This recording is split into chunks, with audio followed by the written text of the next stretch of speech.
Good afternoon, ma'am.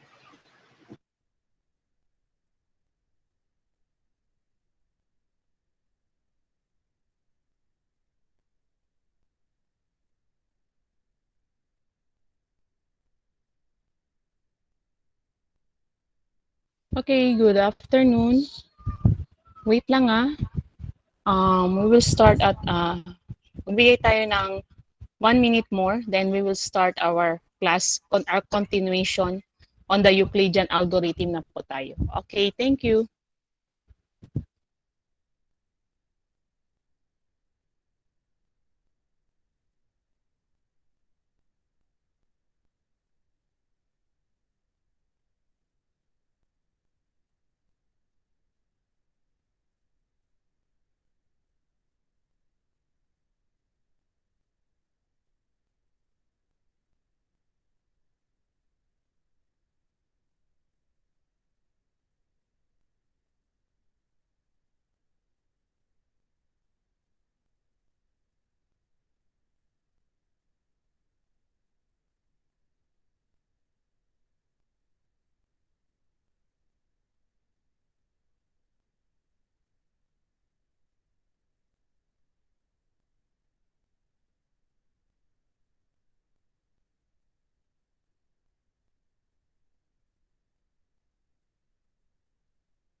Okay, it's already 1:19, so we will start now. Good afternoon. So we will continue with our module 2, the Euclid, the greatest common divisor. So we already discussed the primes and the GCD. Now we're going to discuss the Euclidean algorithm. Okay. So Euclidean algorithm is a systematic method or algorithm in finding the GCD of two positive integers. Ayan. So it is named after the ancient Greek mathematician Euclid. Kaya no, naging Euclidean yan. It's because it is from the name of Euclid. He is the one who describes the algorithm in his elements. Okay, wait.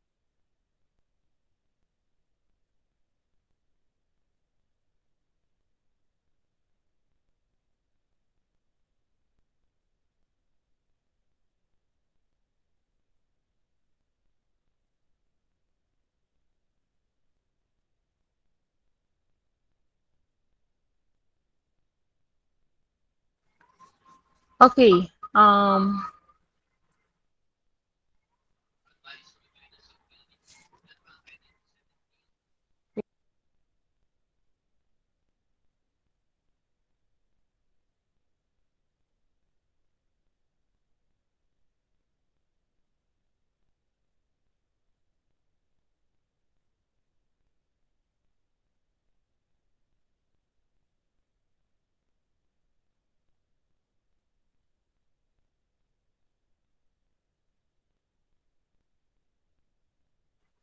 Okay, so the Euclidean algorithm says that let R sub O equals to A and R sub 1 equals to B be integers such that A is greater than or equals to B, which is B is greater than 0.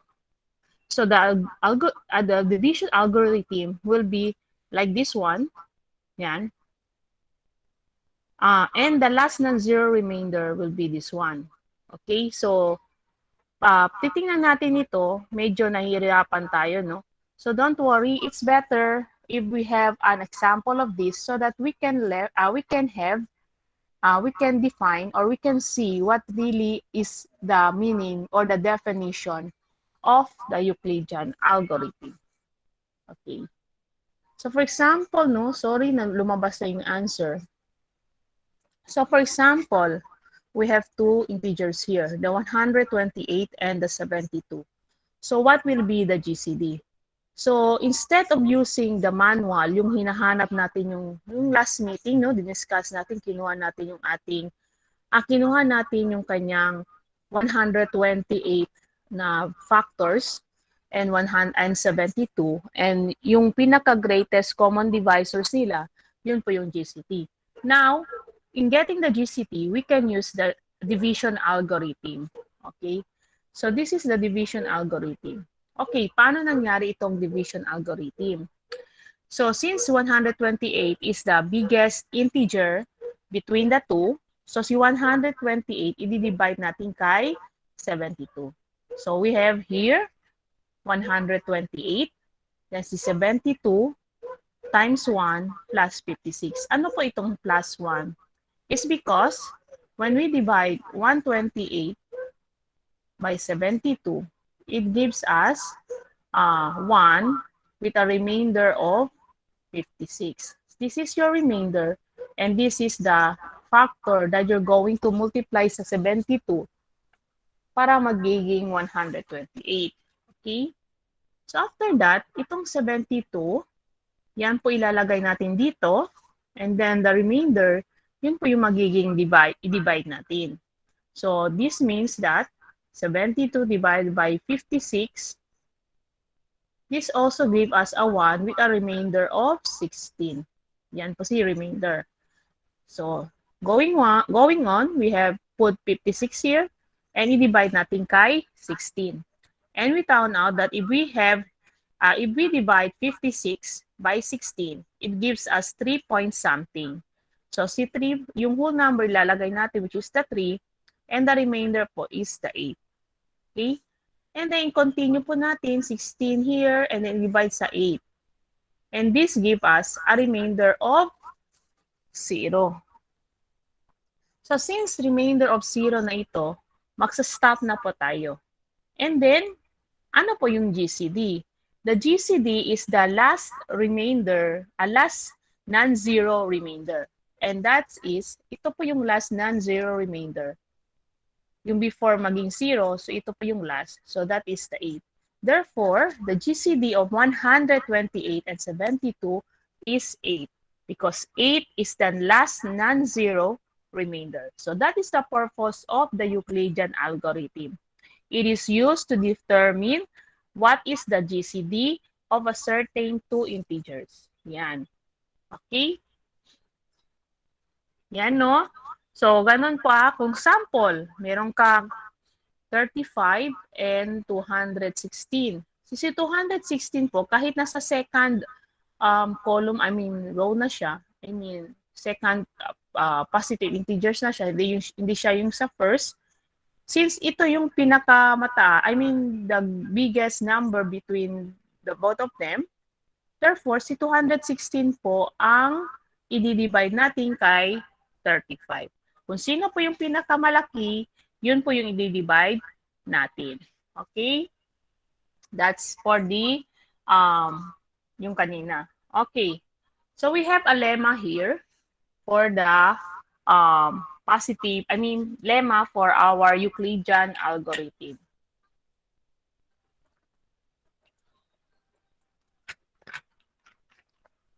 Okay. The lemma says that if E and D are integers and E is equals to DQ plus R, yun na yung ginamit natin, no? Wherein assuming 35, 216, so tapos meron tayong nakita 216 is equals to 35 times something plus 8 something.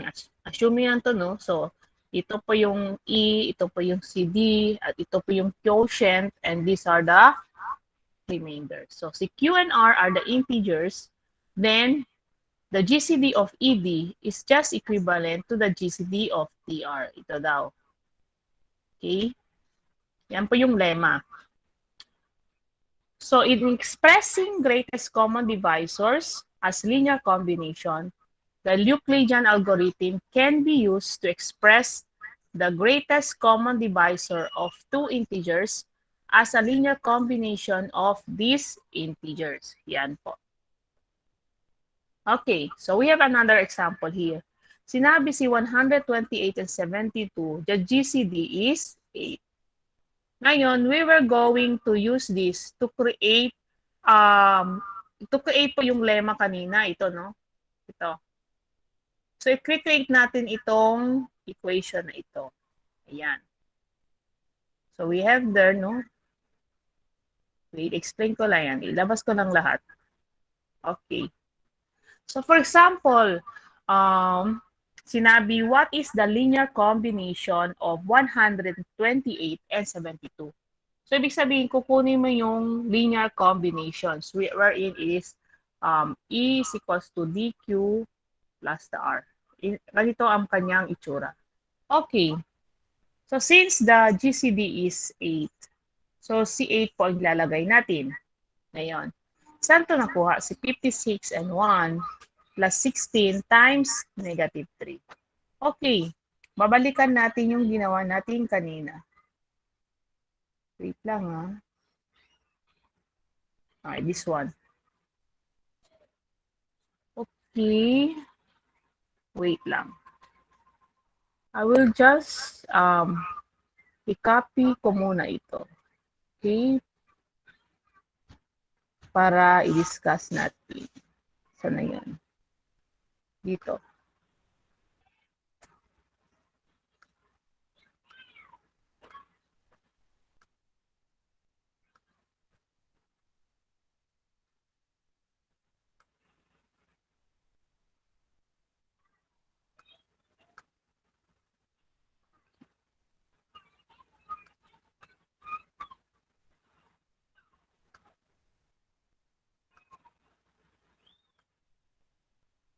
Okay. So we have here, this is yung ginawa natin kanina regarding in getting the GCD of 128 and 72. If we're going to get the linear combination of these two integers, anong gagawin? First is get the GCD. After finding that the GCD is 8, so ito po ilalagay natin dito, yung kanyang GCD. Then this is equal sign. So paano po ginawa? Ito po ay tinanggal na, no? Since this is, the remainder is already 0, so tatanggalin na yan. So dito na po kayo titingnan. 8 is equals to 56. Automatic po may times 1 yan dyan. Kahit po wala pong times 1, we all know that 56 is just equivalent to 56 times the 1. Okay, so 56, then plus the 16, and ito pong dito, ang kanyang remainder, which is 3, so magiging negative 3 po siya. Okay? Yan.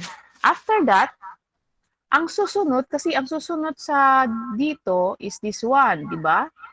So, we have here, we found out that the remainder is 16. So, therefore, itong 16 po ay i-convert, i-change natin. Ayan. Nangyari dito, ito po yung ating naging 16. Saan po kinuha yan, value na to? Because 16 is just equivalent to 72 times 1 plus 56 negative 1. So, ganun po, no? Lahat po ng remainder dito ay magiging negative 1. Wait, erase ko kasi hindi na siya klaro. Okay. So, we're done here and this one. So, meron pa tayong isa, this one. So, this one will be changed. Yung 56. So, may makita pa tayong 56, no? Pero, we cannot yet change this one into another equation. Kailangan, i-multiply muna natin itong minus 3 sa dalawa. I-distribute muna natin sa loob ng value. Okay, so it happens na naging 56 times 1, negative 3 times 1 is negative 3, negative 3 times negative 1 is positive 3. Ayan. And then, we remove the parentheses. And then, we can combine na si 56 times 1 and the 56 times 3.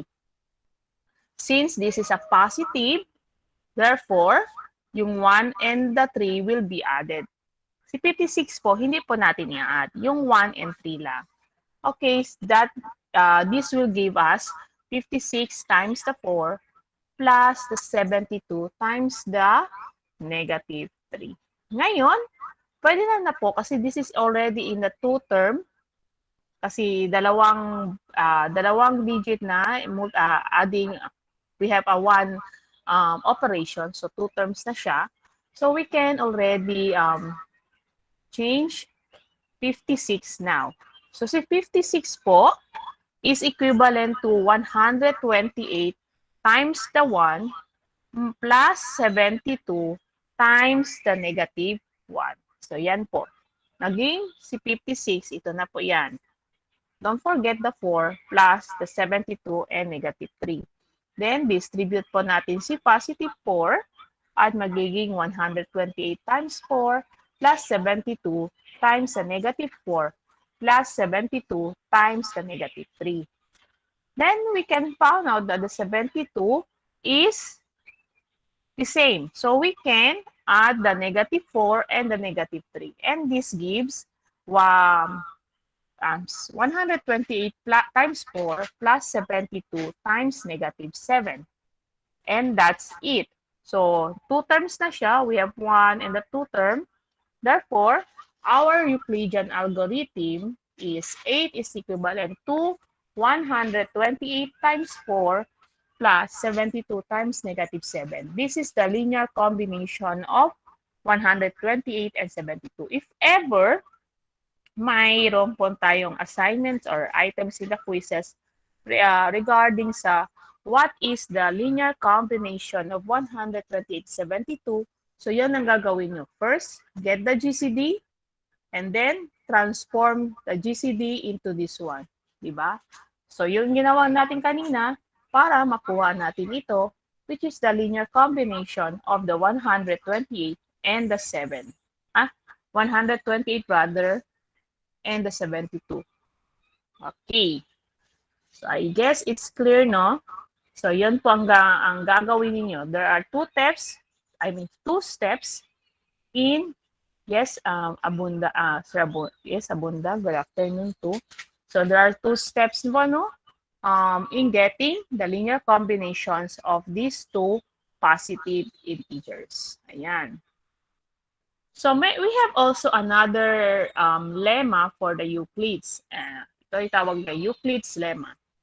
So, if P is a prime that divides AB, then P divides A or P divides B. Ibig sabihin nito, if P divides AB, then it's either the P divides A or P divides B. It's either lang.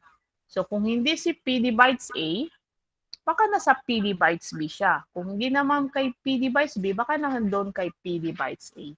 So, that is the lemma. So, i-prove natin yung lemma that this lemma is true. Okay, so we're going to prove it. Suppose P does not divide A. So, ito na yun, no? Suppose P does not divide A. Therefore, it is automatically P will divide B. So, since P is a prime, and P and A must be relatively prime. Bakit? Galing po dito yan, no? Since P is a prime, P and A must be relatively prime.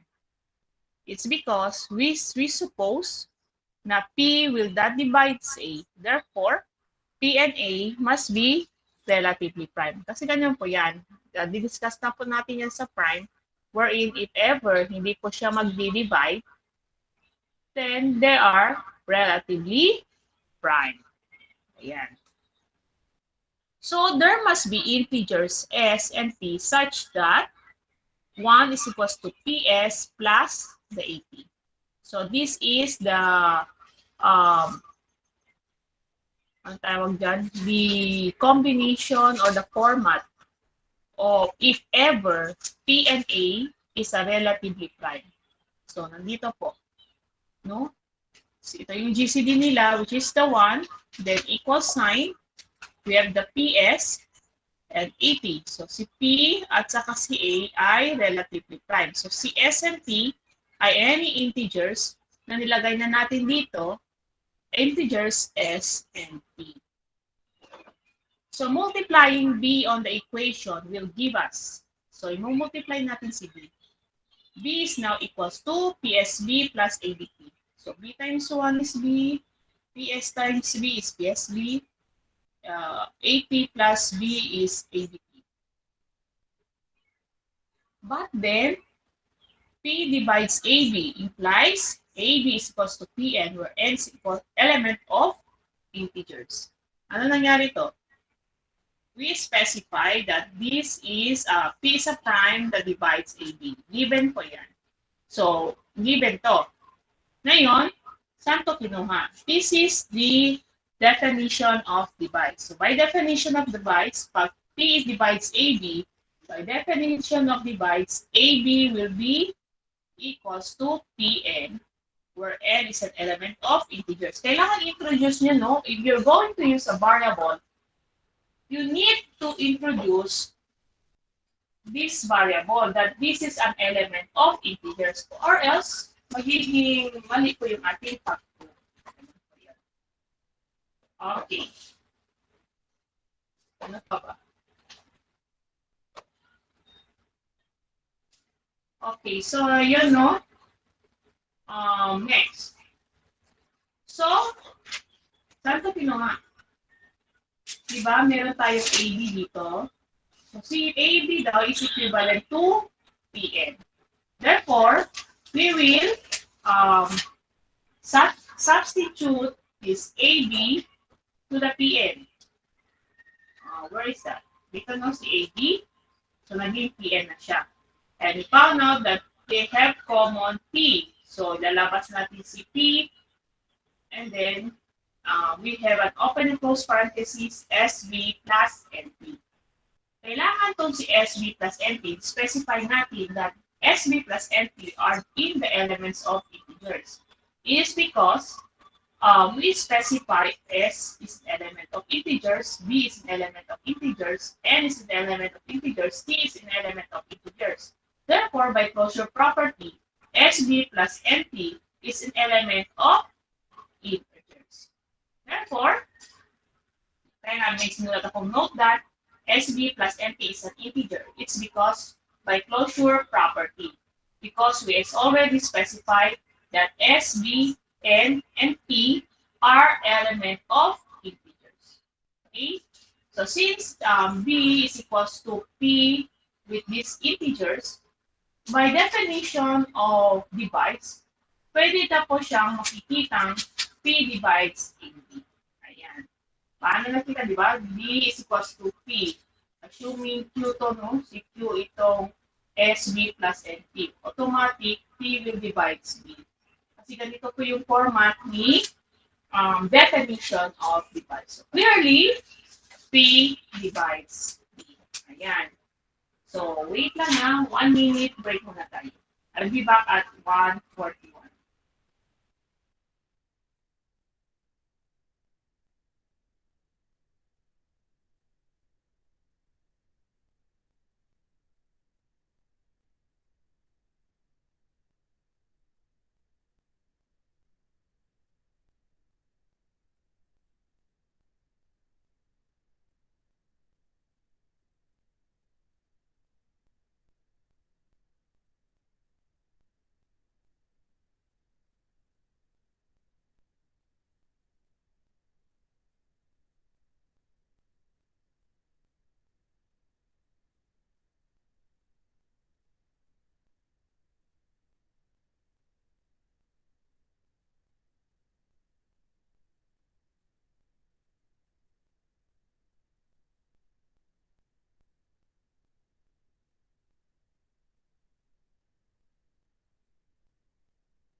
Okay, so sorry for that. I'm going back. Oh, wait, nag-echo. Okay, so that is for the Euclid's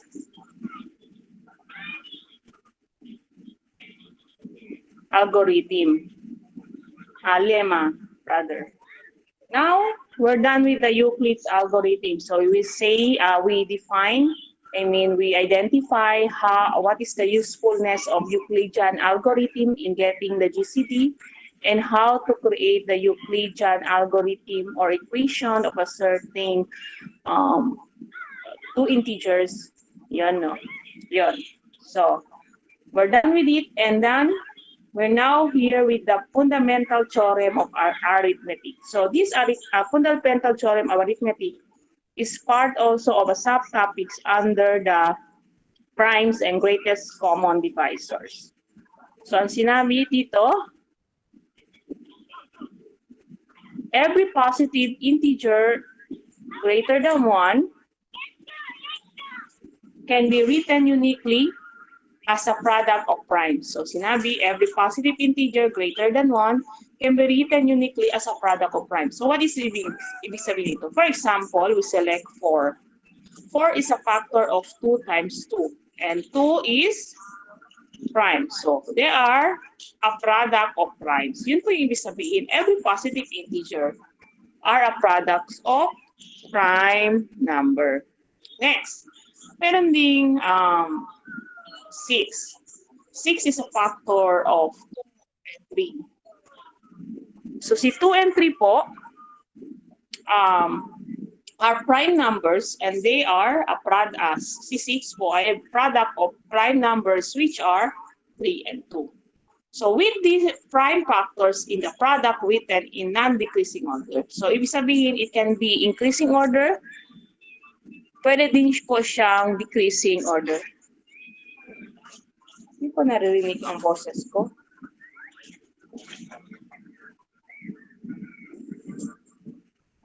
Ma'am, okay lang din, ma'am.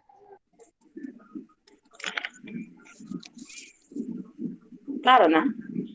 Hello? Opo, ma'am, okay lang. Klaro na siya? Klaro lang po. Okay. Thank you. Yes, ma'am. Wait lang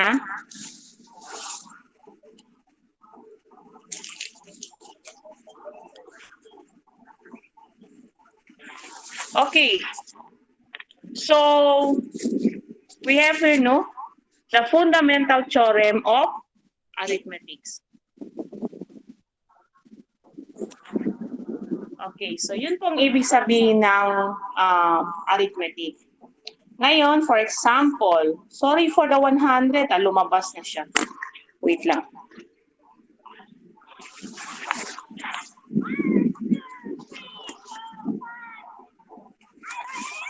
Ayan po, no?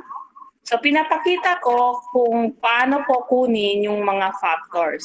So, si 240 can be, kailangan kasi prime yung kanilang mga factors. So, we have here 2 times 2 times 2 times 3 times 5. So, we have, si 2 times 2 times 2 is 2 raised to 4. Apat naman ang 2. And then, meron tayong 3 and meron tayong 5. So, paano to kinuha? So, pwede po kayo mag-start si 240. Obvious naman, i-divide natin yan kay 10. So, we have 24 times the 10. So, si 10 po is 2 times the 5. So, that is the prime factors of 10. So, hindi na pwede natin i-less pa si 2 is because yan na po yung pinaka-lowest, and so with the 5. Ngayon si 24 naman, we have 4 times the 6. Ayan. So si 4 times the 6, obvious naman si 4, pwede pa natin gawing 2 and 2. And si 6, pwede nating 3 and 2. And dito, 2, 3, and 2 cannot already be lessened or smallest kasi yan na po yung pinaka-smallest number or factors that can be formed from that 4 and 6. Ngayon, combine lang natin 2, 2, 2, 2. So that is why meron tayong apat na 2. And then we have 3 and we have 5. So since 2 are the same, so we can use this to raise to 4. So yun po yung pagkuha sa 240. Same lang din sa 100. Ganyan din yung pagkuha sa 100.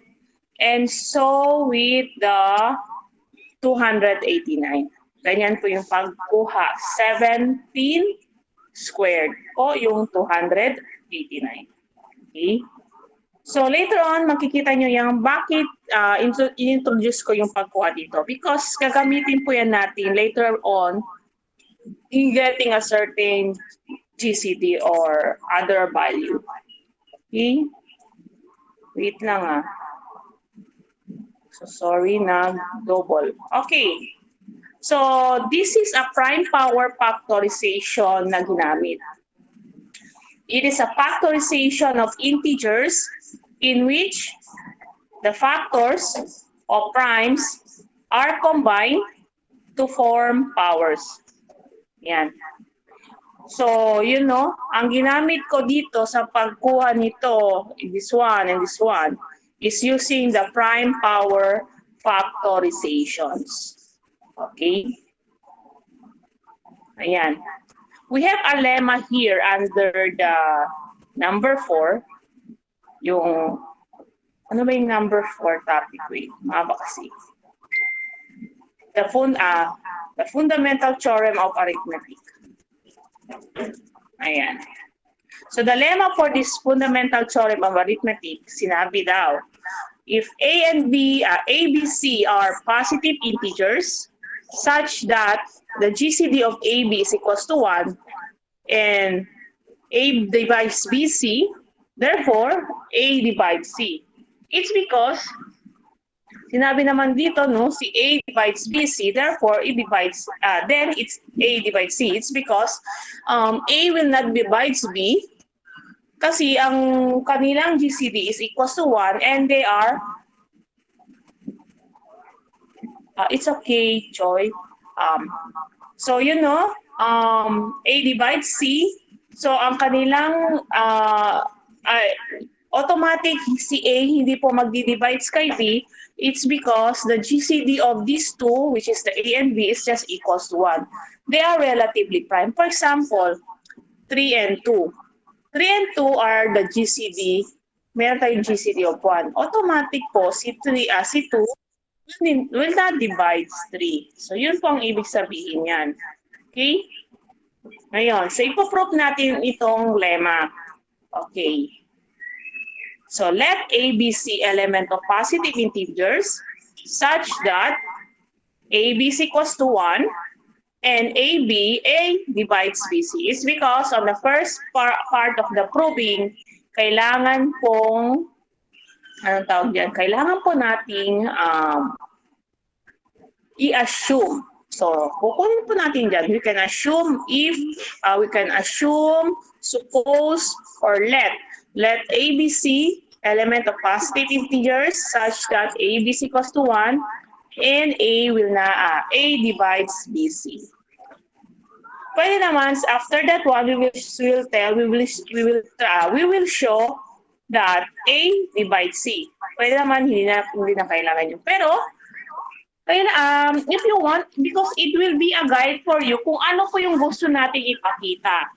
Ang gusto nating ipakita is A will divide C. So, pwede naman nilalagay natin dito, we will show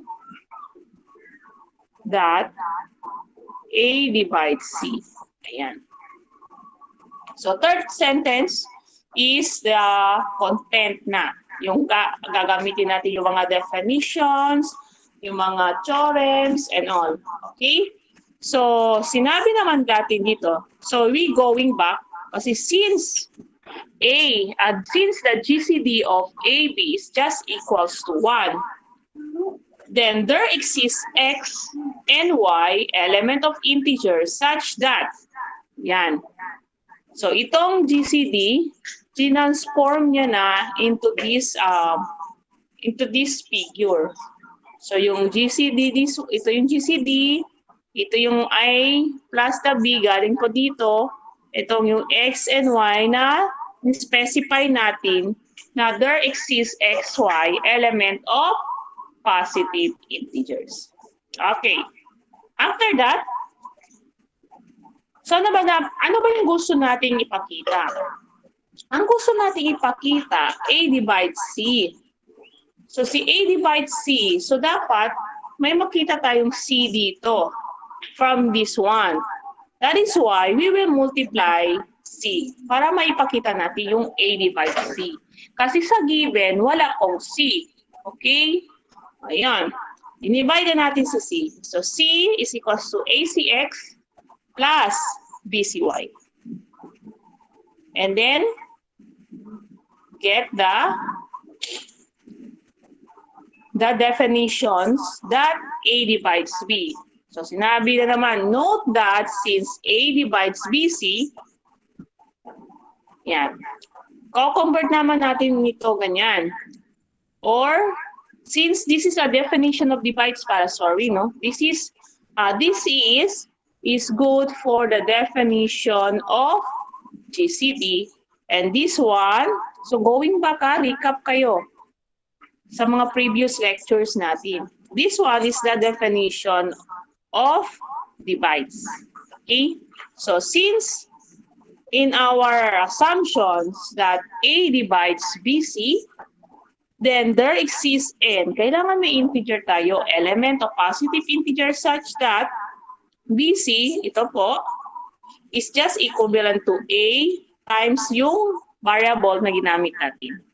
So, AN. After that, we found out that si BC po ay nandito. Pwede natin yung i-change to AN. So, yan na po yung mangyayari. C is equals to ACX plus ANY na. Si BC ay naging AN na po. And we found out that they have the same A. So, naging ganyan na siya. And note that using the closure property, since the C, X, N, and Y are element of integers, therefore by closure property, Cx plus Ny is also in the element of positive integers. Therefore,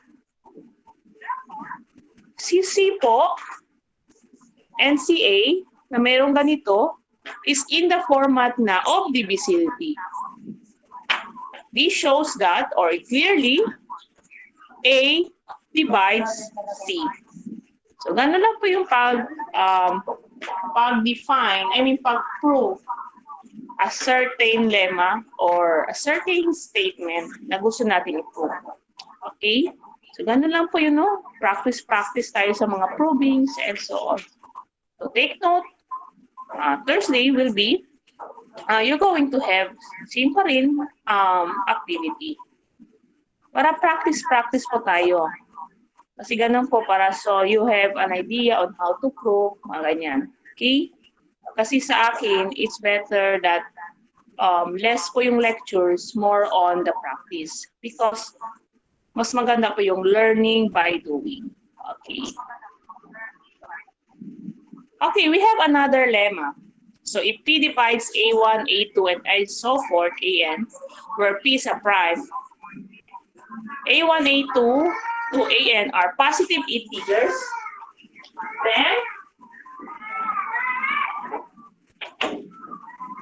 then there is an integer I with this one such that P divides Q. So we will have this one with an example. Kasi minsan kasi yung mga ganito, yung mga lemma, hindi natin mas appreciate yan. Kasi mas na-appreciate natin at nakikita natin clearly kung anong gusto ni pahiwatig ni lemma using an example. So example natin. So the positive divisor of 120 is 2 raised to 3 times 3 times 5. So you already know how to get this one, huh? So with prime factor, power factorizations containing only the primes. So ito yung primes natin, 2, 3, and 5. To powers less than or equal to 3, 1, and 1. So dito yan, no? 3, 1, and 1. May automatic pong exponent na 1, si 3, and 5. Ayan. So these divisors are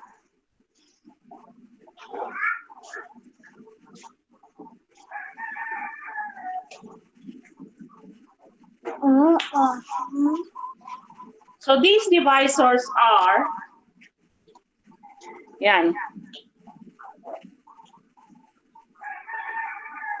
Saan po galing to? So we have 1, 3, 5, then we multiply natin si 3 and 5, so we have 2 here. So si 1 po is the 2 raised to 0. Okay, so since we have 2 raised to 3, so automatic po mayroon siyang 2 raised to 0. So we have 2 here, so 2 times 3 here, 2 times 5 here, and 2 times 3 times 5. So this one, nag-multiply po yung 1 times 3 times 5, so naging 15. Okay, so gano'n lang po. Hanggang sa naging 2 raised to 3 siya, because this 2 raised to 3, multiply natin sa 3, sa 5, and yung both. Okay, what are these? It shows what are the different divisors that we can get from 120. So we have 1, we have a 3, it can be a 5 or a 15. Pwede din 2, 6, 10, 30. We have 4, 12, 20, and 60. We have the 8, 24, 40, and 120. So the GCD can easily the GCD can easily be found by finding the prime factorization of two numbers. So yan. Where each power is a non-negative integer, so if a is a prime, is not a divisor, then the power is 0. Wait lang ha. Okay.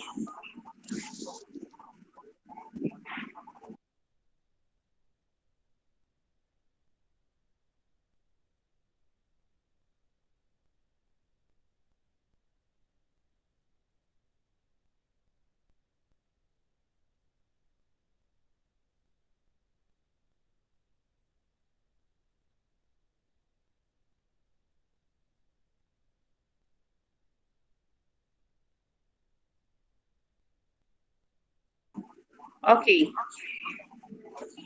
So, where? Yan. Okay, sinabi din dito, si GCD is simply, so hindi ko na ito ipapasing, no? Kasi ito ay just talking about this one. So, pinakipakita ko na lang diretso yung GCD. So, si GCD of AB is just getting the prime factorization of, and then the minimum. Yung pinaka-minimum na exponent. Okay.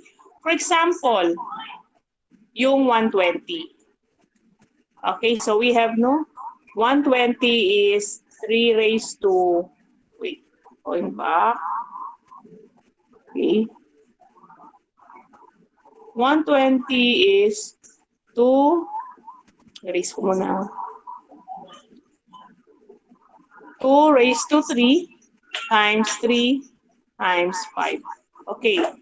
So what is therefore, the GCD of 120 is just, ano ang pinakamaliit na exponent ni 2 raised to 3? I'm sorry. Wait.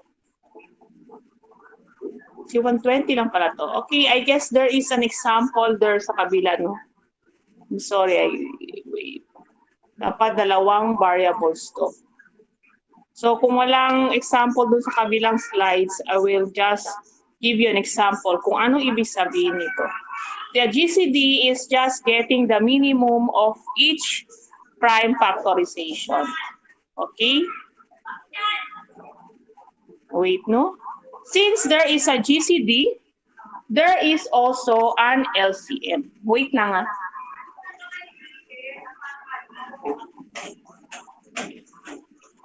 So the LCM is the opposite of the GCD. If we're getting the greatest common factor, this one also is getting the least common multiple. Pero, pag sinasabing least common multiple, you're going to get the maximum exponent that each prime factorization can have. So, ito po yung format ni LCM, or you can write LCM parentheses AB. Ayan. For example, what is the least common multiples of 24 and 36? So we know that 24 is 2 raised to 3 times 3, and 36 is 2 raised to 2 times 3, 2. Hence, getting the maximum exponent, meron tayong 22, 2. Ang exponent is 3. Meron din tayong 2. So, nandito po si 2. We have 3. Exponent is 1 here. And we have exponent here, si 2. Ngayon, what is the maximum? The maximum is 3. That's why 2 raised to 3. And the maximum is 2. So, multiply. 2 raised to 3, which is 8 times 9, will give us 72. And that is the LCM. But, for the GCDs rather, yun na yung sinabi ko kanina, no? Going back to, getting the minimum. So, opposite po sila ni LCM. So, si GCD of 24 and 36 is 2 minimum of 2, 3, and 3 minimum of 1, 2. So, what is the minimum? Minimum is 2. So, yan na ilalagay mong 2. What is the minimum of 1 and 2? Minimum is 1. Therefore, it's 4 times the 3.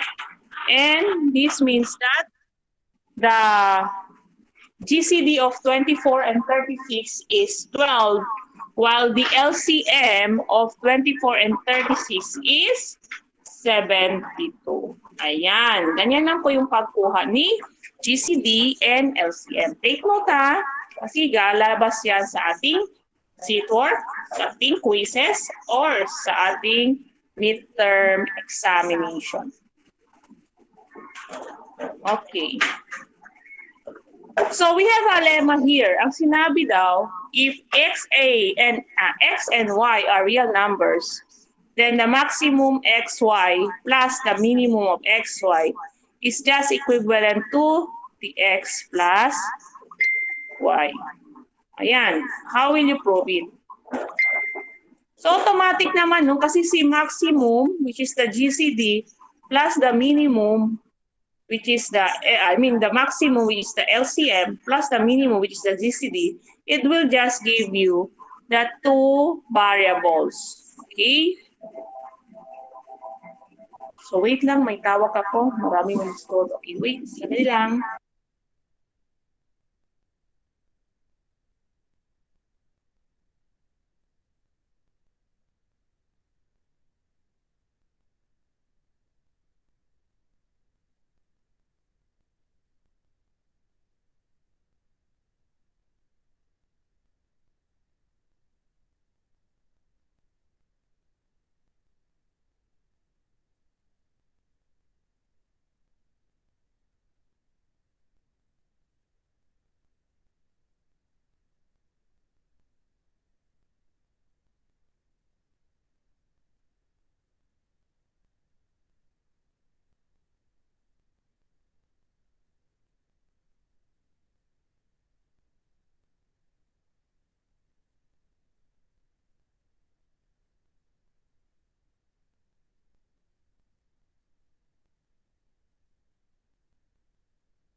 Sorry for that, ha?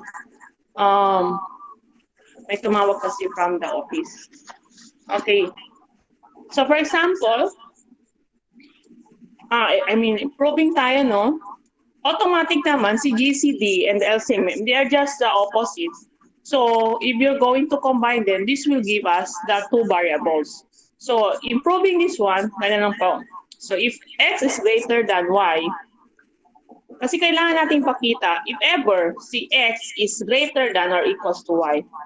Therefore, the maximum of xy, kasi si x po, si maximum of xy is x, kasi mas malaki si x. And the minimum of xy is y. Therefore, so maximum of xy plus the minimum of xy will just give us x plus the y. And this is only true if x is greater than or equals to y. How about if x is less than y? Kaya nga, meron din tayong ito. Ayan.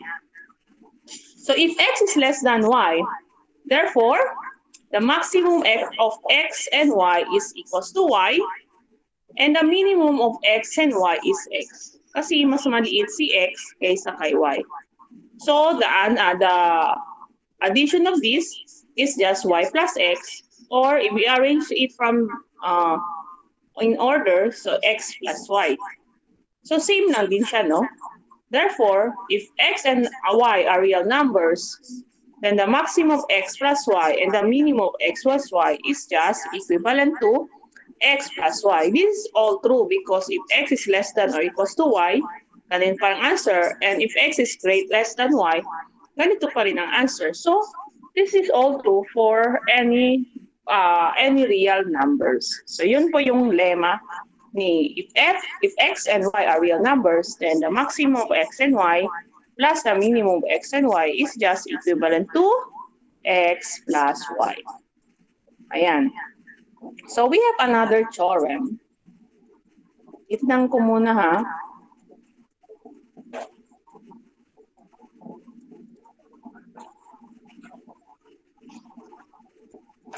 Wait. Itnang ko muna kung ilang pang slides.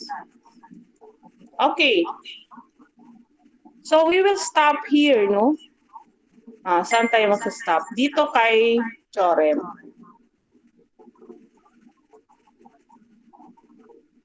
I guess, wait na. Itinan ko muna saan yung atlas. Kailangan ko ito. For the problem set 5. Okay. So, kailangan kasi ito to discuss the problem set number 5. Okay. So, give me time, no, to explain this one. Okay. So, if a and b are positive integers, so meron din tayong another theorem.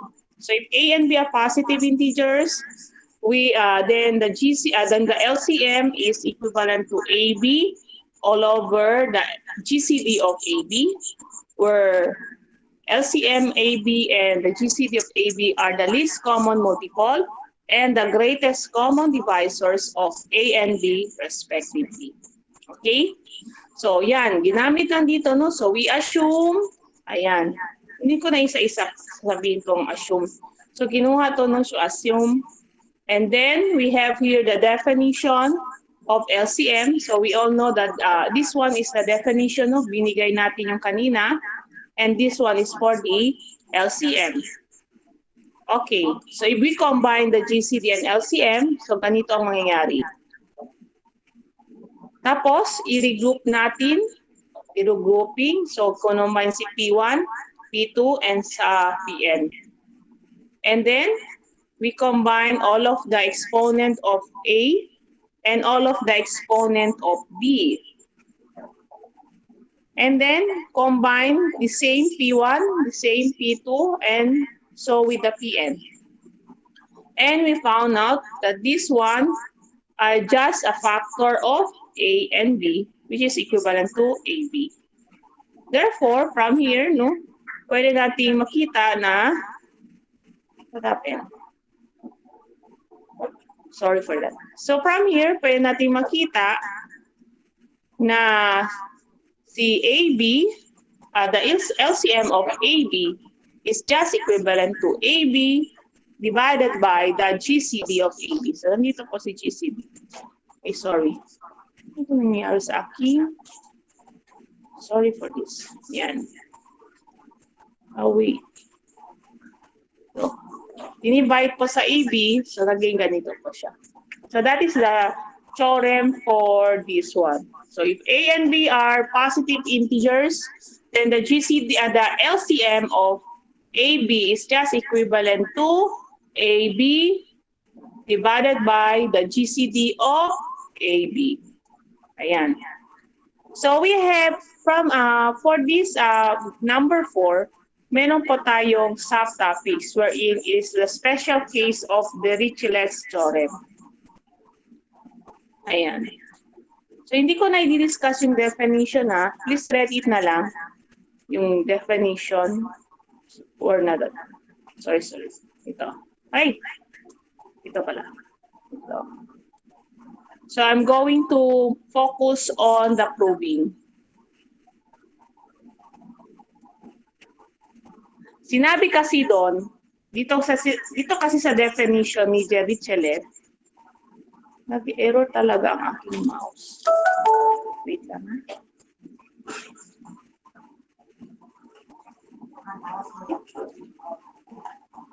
So dito kasi sa Dirichlet theorem, ang sinabi dito, itong kanyang definition, ito daw, there are infinitely many primes of the form 4n plus 3, where n is a positive integer.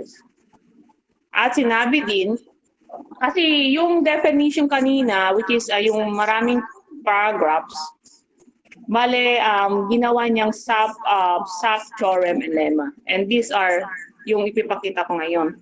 There are many infinitely primes of the form 4n plus 3, where n is a positive integers. So if A and B are integers, both of the form 4n plus 1, then the product AB is also of this form. Yan.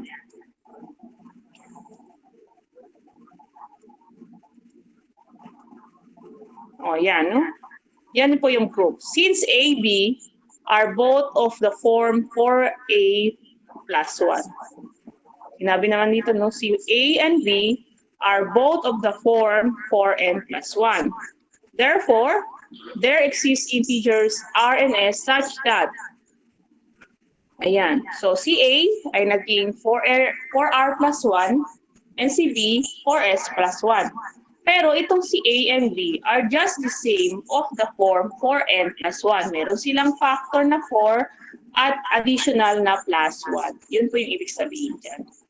Therefore, if we're going to combine the AB, so 4R plus 1, 4S plus 1. So magiging ganito yan. And then, we can factor out si ito into 4 times 4RS plus R plus S with a positive 1. And this shows na in the format pa rin ng 4n plus 1. So, meron tayo 4. Si n pwede din ito kasi any variable. So, yan plus the 1. So, yun po yung ibig sabihin niyan. There are infinitely many primes of the form 4n plus 3. So, for example, if ever A and B are of the form 4n plus 1, so si A, form siya sa 4n plus 1, si B, 4n plus 1. Pag i-combine mo yan, 4n plus 1 pa rin. Yun po yung ibig sabihin sa Dirichlet's theorem. Okay? Ayan, tapos na ako kay Dirichlet's. So, prepare po sa problem 5. So, you see problem 5, I guess it will be focusing on the number 3 and number 4, yung Euclidean algorithm and the GCD and the LCM. Okay? Yung LCM is the maximum, yung GCD is the minimum exponent. Okay. So, any question po tayo? So, itong number 5, i-discuss ko to, si linear Diophantine, i-discuss ko to if may time pa kasama sa module 3. Okay? So, ibig sabihin, if we're done with the module 5 by next week, so you're going to prepare your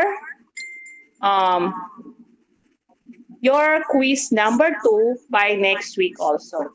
Pero hindi supposed sa Tuesday on our asynchronous time, which is on the next Thursday po ang inyong quiz number 3.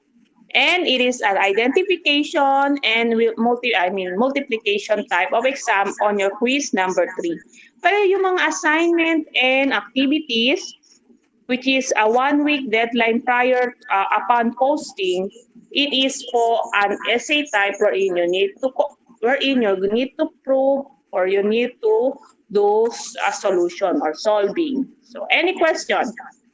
Question po tayo? May question ba?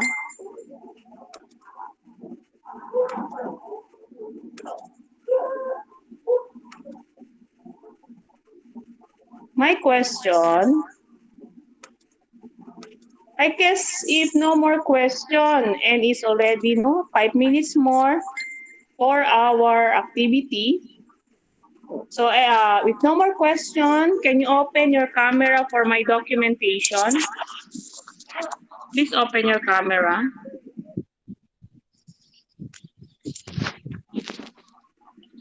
Okay, 1, 2, 3, smile. Rita, another one. Wait lang. Wait. Okay. 1, 2, 3, smile. Okay, guys, thank you for your time. Stay safe and God bless. See you on next Tuesday. Your activity, just wait on the Thursday at 1 p.m. to be uploaded in your Google Classroom. Good luck, stay safe, and God bless. Bye. Bye, ma'am. Thank you Thank po. you. Bye po. Bye. Bye, ma'am. Bye. Thank you, ma'am. Bye.